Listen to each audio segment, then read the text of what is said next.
Everyone thinks the Sena 20S Evo is outdated because it lacks mesh and still charges over micro USB. But here's the thing, old tech is not the same as bad tech, especially when it's stable, predictable, and cheaper. During 4 weeks of testing, I logged 1,200 miles across city traffic, highway slogs at 80 mph, a rainy Sunday, and a 6-rider group ride. And what I discovered will either save you money or save you a headache. I went in expecting dropouts and frustration. I came out with a very specific verdict you need to hear before you hit buy. Before we dive into what I discovered on that group ride and in the rain, quick heads up. If you're already leaning yes and want the best current price, I've dropped a link below. But hang tight because a couple of my findings flipped the usual advice on its head. I needed a communicator that didn't turn into a full-time tech support job. My cheap starter unit failed at highway speeds, my GPS prompts stepped on my music, and phone calls were a wind tunnel. I do daily solo commutes, occasional 2-up rides with my passenger, and once or twice a month I join a medium-sized group. I wanted simple pairing, clear intercom, and enough volume to hear podcasts at 70-80 mph with earplugs. I had tried a friend's mesh unit on a big ride.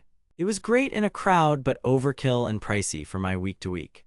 The 20S Evo looked like the budget-smart middle ground, but I was skeptical. Bluetooth chains are supposed to be fragile, voice commands can be finicky, and a micro USB port in 2026 feels like a throwback. So I strapped it on 2 helmets, updated the firmware, and set out to see where it holds up and where it doesn't. First, solo commute testing. Pairing my iPhone and a Garmin Zumo for nav was straightforward. The jog dial is a joy with gloves, 1 twist for volume, push for phone, quick taps for intercom. Music quality through the included speakers is decent with a snug full-face helmet. On my Shui at 75 mph with foam plugs, I needed 90-100% volume for podcasts, but music stayed clean without harshness. The audio multitasking is the sleeper feature.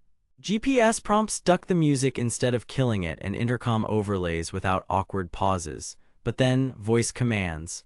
Hello Sena worked in my full face up to about 60 mph, past that wind noise confused it. I found it faster to use the dial. Battery life surprised me, 2 long days totaling 12.5 hours of mixed music and calls before it finally tapped out. A 2-hour top-off got me back to near full. 2-up with a passenger, the intercom is the 20S Evo at its best. At 65-70 mph behind a touring screen, conversation felt natural. The noise reduction keeps your buddy's wind roar under control without clipping speech. We ran music quietly underneath and it didn't step on the chat, but then we swapped helmets to a more open ADV lid. The boom mic still handled it, but you'll want careful mic placement and the included foam wind sock to keep consonants crisp. Group ride, 6 riders, mixed brands. This is where every Bluetooth unit shows its true colors. We set up a 5-way chain on 20S Evos and added 1 universal intercom connection to a Cardo. Line of sight on a rural highway, we held clear comms around 0.6-0.7 miles before edges softened. In the hills with trees and traffic, practical range dropped to 0.2-0.3 miles. When someone dropped out of the chain by missing a turn, the 20S Evo reconnected in a few seconds once back in range, especially with the fixed shark fin antenna oriented upright. But then the universal intercom link was the weak link. Audio was thinner and reconnects took longer. If your crew is mixed brands and you ride tight and disciplined, it's workable. If you spread out or ride in dense city grids, expect more managing than riding. One more note, we tried an 8-person chain briefly. It worked, but any break in the middle forced a few beats of silence while the links restitched. Weather and durability, 45 minutes in steady rain, no drama. The 20S Evo is water resistant, not IP rated like some rivals, but with the charge port flap closed it kept going. The clamp mount felt secure on both helmets, and the wired mic option is cleaner for full-face setups. The micro USB port, annoying in 2026, yes, but at least it supports charging while operating if you need a quick battery rescue at a gas stop. Here's where it gets interesting. I expected the 20S Evo to feel like a compromise everywhere. It's not. The big discovery is how rock solid it is for the actual use case most riders have. 1 or 2 people or a small, tight group.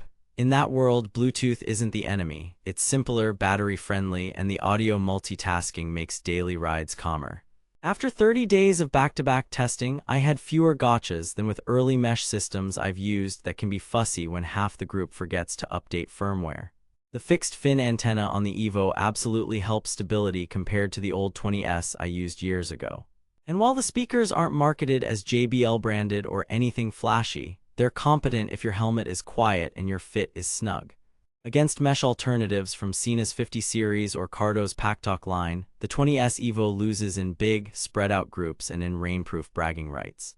It also loses on modern niceties like USB-C, but it wins on price to value for commuters, pillion riders, and small crews who prioritize predictable behavior over feature lists.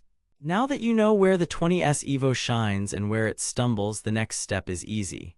If your riding looks like mine most weeks, grab it while prices are favorable before spring stock tightens and deals dry up. Links in the description for the best current price I could find. Bottom line, the Sena 20S Evo is not the newest, and that's the point. Buy it if you mostly ride solo or two-up, want reliable phone, music, and nav with occasional small group comms, and prefer a simple jog dial over menu diving. Skip it if you regularly ride in big, spaced-out groups or demand modern touches like mesh, USB-C, and an IP rating. Look at Sena 20S 50R or Cardo's mesh options instead. For the right rider, the 20S Evo gets out of the way and lets you ride. That's the win no spec sheet can fake.